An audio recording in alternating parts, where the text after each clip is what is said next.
Hello and welcome back to magnet brains. मैं हूं खुशी और आपको पढ़ाऊंगी क्लास 1 to 5th EVS यानी कि एनवायरमेंटल स्टडीज। और आप सभी जानते हैं कि मैग्नेट ब्रेन एक ऐसा चैनल है जहां पे आपको की to 12th free education provide की जाती है, वो भी क्वालिटी के साथ। इतना ही नहीं, अगर आप स्टेट बोर्ड पढ़ना चाहते हैं तो MP board, Bihar board, UP board, Rajasthan board की पढ़ाई भी कराई जाती है मैग्नेट ब्रेन्स हिंदी पर, तो वहाँ से आप पढ़ सकते हैं। इसके अलावा अगर आप ई बुक्स या ई नोट्स चाहते हैं तो उसके लिए भी लिंक जो है आपके डिस्क्रिप्शन बॉक्स में दी गई है।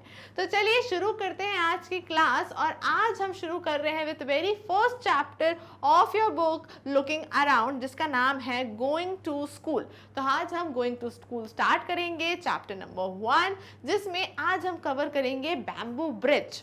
ओके, बहुत सारी नई नई चीज़ें सीखेंगे और हम टॉपिक वाइज चलेंगे कि एक एक टॉपिक हम हर एक क्लास में कवर करेंगे, जिससे आपको बेस्ट टू बेस्ट सारी चीज़ें मैं आप तक प्रोवाइड करवा पाऊँ।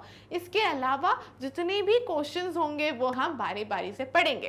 तो इस चैप्टर में हम पढ़ने क्या वाले हैं गोइंग टू स्कूल में, जो कि बच्चे होते हैं, जो कि आपकी एज के छोटे छोटे बच्चे हैं, उनकी कहानी सुनते हैं और बहुत सारी चीज़ें लर्न करते हैं।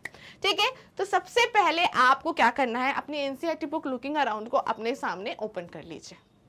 ठीक है, जैसे ही आप ओपन करोगे तो फर्स्ट चैप्टर पे जैसे ही आओगे तो ये पेज आपका ओपन होगा, क्योंकि ये आपके चैप्टर नंबर 1 का फर्स्ट पेज है। ठीक है, तो आपको ये वाला जो पेज है इसको ओपन करना है। डन कर लिया ओपन फटाफट से सबने? चलो बढ़िया। अब क्या करेंगे, हम 1 बाय 1 जो यहाँ लिखा है ना वो यहाँ पर पढ़ते चलेंगे। ठीक है, विद अच्छे अच्छे पिक्चर्स एंड एवरीथिंग। ठीक है, तो फटाफट से एक पेंसिल लीजिए और जहाँ जहाँ जो जो मैं रीड कर रही हूँ वो आपको भी रीड करना है। सो एक पेंसिल होनी चाहिए, पेन नहीं, बुक में पेन नहीं चलाना है, पेंसिल से ही हम पढ़ेंगे। ठीक है, जब मैं कुछ लिखने को बोलूँगी तो आप अपने नोटबुक्स में नोट करिएगा। वो कैसे करोगे, वो पेन से कर सकते हो। ठीक है, अगर आपके स्कूल में क्लास 4 से पेन स्टार्ट हो गया है तो। ठीक है, चलो स्टार्ट करते हैं। सबसे पहले क्या लिखा है देखो, यहाँ से आई एम रीडिंग। ओके, मैं आपको बताती रहूंगी, कोई कुछ भी चीज नहीं मिलेगी, कोई दिक्कत नहीं, बट सब कुछ लाइन वाइज लाइन ही हम चल रहे हैं पेज में। ठीक है, तो यहाँ से हम रीड करते हैं। Start reading with me students. Let us meet some children and see how they reach school. So that's what I told you कि आज हम पढ़ेंगे किनके बारे में, कुछ बच्चों के बारे में, ना कि चिल्ड्रन जो कैसे स्कूल जाते हैं उनकी स्टोरी पढ़ेंगे। ठीक है, तो ऐसे ही छोटे छोटे नन्हे मुन्ने आपकी तरह प्यारे प्यारे बच्चे होंगे जो अपनी स्टोरी हमको सुनाएंगे। ठीक है, तो सबसे पहले हम किसकी स्टोरी सुनने वाले हैं? सबसे पहले आप यहाँ साइड में देखो, ये बच्चे दिख रहे हैं आपको जो बहुत ही डिफिकल्टी से किस पे चल रहे हैं, एक बहुत ही डिफिकल्ट ब्रिज पे। You know what is bridge? जब बीच में पानी हो, नदी हो, है ना, बहुत सारा पानी हो, नदी हो, और वहां पे से हमें कुछ कहीं जाना हो से पार करके, तो हम क्या बना देते हैं, ऊपर एक ब्रिज बना देते हैं। क्या बना देते हैं? ब्रिज, है ना। पर वो ब्रिज क्या ऐसा दिखता है? आप लोग भी ब्रिज पे गए होंगे, पर क्या वो ब्रिज ऐसा दिखता है? नहीं। तो ये कौन सा ब्रिज है? ये है बैम्बू ब्रिज। कौन सा ब्रिज है ये है बैम्बू ब्रिज। ठीक है, अब ये बैम्बू ब्रिज कैसे अलग है? ये बैम्बू ब्रिज ऐसे अलग है कि इस बैम्बू ब्रिज पे चलना बहुत डिफिकल्ट है। आप देखो कि यहाँ पे पिक्चर में देख सकते हो कि ये बच्चे बेचारे कितनी डिफिकल्टी से चल रहे हैं। अब इनने क्या कहा अपने बारे में? It rains so much where we live. जहाँ हम रहते हैं वहाँ पे बहुत बारिश होती है। Sometimes after the rain there is a knee high water everywhere. जब बारिश हो चुकी होती है तब क्या होता है, हर जगह पानी भर जाता है। इट्स वेरी डिफिकल्ट कि पानी भर जाएगा तो कैसे स्कूल जाएंगे। तो पानी कहाँ तक भर जाता है? नी। यू नो व्हाट इज नी? हमने बॉडी पार्ट्स पढ़े हैं। नी क्या होता है? नी यानी कि हमारा जो पैर में घुटना होता है उस तक पानी भर जाता है। But that does not stop us from getting to school। पर ये चीज़, पानी भर जाए, बारिश हो, ये चीज़ हम बच्चों को स्कूल जाने के लिए रोक नहीं सकते। सोच रहे हो कितने अच्छे प्यारे बच्चे हैं जो स्कूल जाने के लिए इतनी डिफिकल्टी में भी रेडी हैं। So we hold our books in one hand and bamboo with the other. हम क्या करते हैं, एक हाथ से बुक्स को पकड़ते हैं और दूसरे हाथ से बैम्बू को होल्ड करते हुए ब्रिज पार करते हैं। वेरी वेरी डिफिकल्ट और रिस्की भी है, क्योंकि एक हाथ में क्या है उनके बच्चों के, देखो आप सब देख सकते हो, एक हाथ में अपने बुक में देखिए क्या पकड़े हुए हैं, बुक्स पकड़े हुए हैं, और दूसरा हाथ कहाँ है उनका, दूसरे हाथ से उनने बैम्बू पकड़ा हुआ है और वैसे वो वॉक कर रहे हैं। वॉक करने का सरफेस आप देखो, लकड़ी कैसी होती है, लकड़ी तो राउंड होती है, ऐसी सिलेंड्रिकल शेप पढ़ा है ना हमने मैथ्स में, वैसे शेप में होती है, पढ़ा है ना, तो उसी शेप में होती है और उस पर वॉक करना इतना सिंपल नहीं है, बहुत क्या है, बहुत डिफिकल्ट है। आप ऐसे गिर सकते हो, पर वो बच्चे बहुत ही क्विकली उसे क्रॉस कर लेते हैं। We quickly cross the bamboo and rope bridge to reach the school. उन्हें क्या बोला, पर हम उस ब्रिज को बहुत ही क्विकली जो है वो क्रॉस कर देते हैं। तो आप सोचो, इतना डिफिकल्ट ब्रिज अगर आप चलोगे तो हो सकता है गिर जाओ, हो सकता है कि आपको बहुत डर लगे, पर वो बच्चे बहुत क्विकली क्रॉस कर लेते हैं और आप ही के एज के। How is it possible?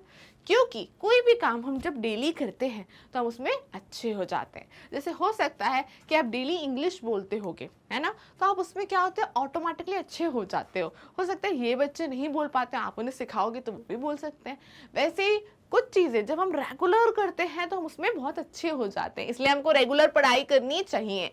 ठीक है, तो हमने क्या क्या चीज़ें पढ़ी कि एक बैम्बू ब्रिज है जहाँ से बच्चे इस तरीके से डिफ़िकल्टी में बारिश के कारण ब्रिज पे वॉक करके अपने स्कूल जाते हैं। ये स्टोरी कहाँ की है स्टूडेंट्स? तो सबसे ऊपर देखो यहाँ पे लिखा हुआ है असम। कहाँ की है ये स्टोरी? असम की है। तो हम इस पे लिख देते हैं ये असम की स्टोरी है। किस किस को पता है कि असम कहाँ पर है? असम अपने इंडिया में ही एक स्टेट है, ठीक है, तो वहाँ की ही स्टोरी है। फाइन, इतना चीज़ें हमको क्लियर हुई, ये चीज़ें आपको समझ में आई, ठीक है, वेरी गुड। तो हमने सबसे पहले पढ़ा बैम्बू ब्रिज के बारे में। अब इसी से जुड़े हुए थोड़े से सिंपल सिंपल क्वेश्चंस हैं, फटाफट से करते हैं। ट्राई दीज में, अब ट्राई दीज देखो पेज के इस पार्ट पर है, हम यहाँ पर हैं, ठीक है, चलो। Collect some bricks, lay them on the ground in a line as shown in the picture। क्या करना है आपको? कुछ ब्रिक्स कलेक्ट करनी है। ब्रिक्स पता है क्या होता है?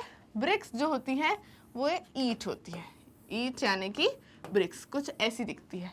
ऐसी ब्रिक्स आपको कलेक्ट करना है और उनको ग्राउंड पे एक लाइन से रख देना है। ओके, देन क्या करना है? ट्राई वॉकिंग ऑन देम, और बताना है वॉज इट ईजी।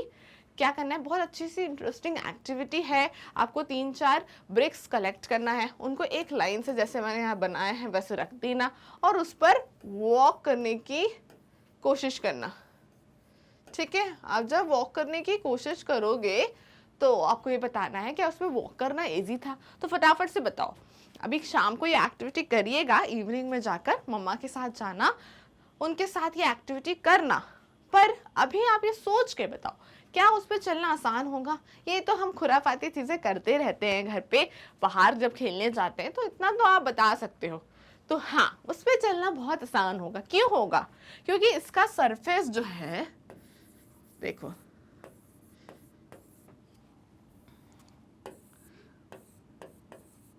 इसका सरफेस जो है ना वो कैसा है? वो प्लेन है। प्लेन है मतलब एकदम स्मूथ है। ईंट होगी, उसका सरफेस एकदम स्मूथ होगा, तो आप आराम से उस पर चल के बस बैलेंस करने की ज़रूरत है और आराम से उस पर वॉक कर सकते हो, कोई डिफ़िकल्टी आपको नहीं होगी। क्यों? क्योंकि सरफेस कैसा है? प्लेन है, ठीक है। तो आंसर क्या लिखना है स्टूडेंट्स? आंसर लिखना है ऐसे, येस इट वॉज ईजी। जब आप चलोगे तो बताना कि हाँ उस पर चलना जो था सिंपल था, ठीक है। चलो बढ़ेंगे नेक्स्ट क्वेश्चन की तरफ। नेक्स्ट क्वेश्चन उसी के नीचे है, क्या लिखा है उसमें? Make a small bridge by trying 4 or 5 bamboo poles together. Ask your teacher to help you. अब आपको पोल से, अभी ब्रिक से ब्रिज बनाया था, अब आप किससे बनाओगे? पोल से, ठीक है।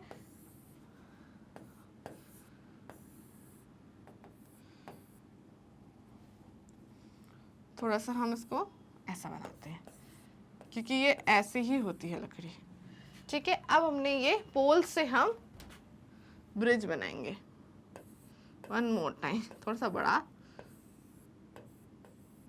ठीक है। अब इस पोल का जो ब्रिज है ये क्या है, ये है बैम्बू।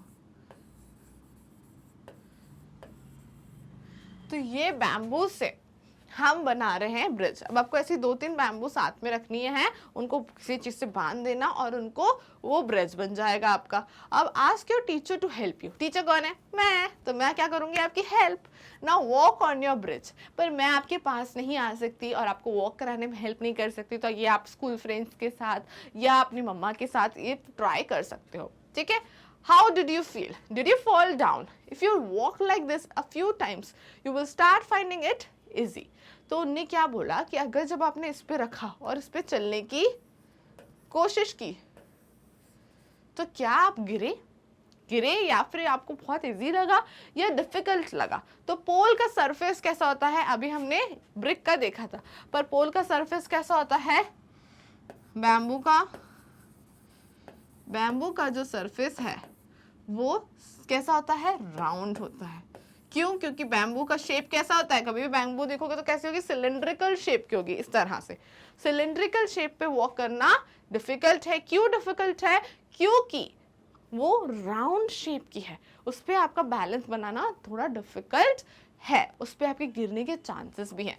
गिरोगे नहीं, मम्मा का हाथ पकड़ के आराम से चल देना, कोई दिक्कत नहीं है, पर वो उस पर चलना डिफिकल्ट है। तो आंसर क्या लिखोगे? I was scared. Of course, starting में आप चलोगे तो आप थोड़ा सा डरोगे, तो I was scared, ठीक है। scared का मतलब क्या होता है? डरना।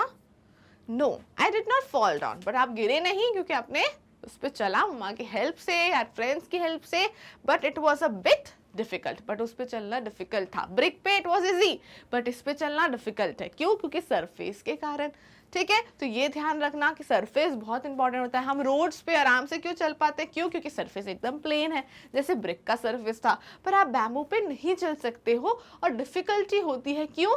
क्योंकि उसका सरफेस राउंड था। पर इसमें एक लाइन लिखी हुई है कि if you walk like this a few times, रोज आप इस पे चलोगे तो आपको एक दिन वो इजी लगने लगेगा डिफिकल्ट से। तो जो भी हम कोई चीज रोज करेंगे, डेली करेंगे, तो वो चीज इजी लगने लगेगी। इसलिए फिर से बोलूंगी कि हमें डेली पढ़ाई करनी चाहिए, क्योंकि उससे हमें चीजें इजी लगेंगी, ठीक है।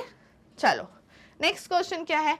नेक्स्ट है, do you think it would be easier to walk on this bridge barefoot और विथ शूज और स्लीपर्स? व्हाई?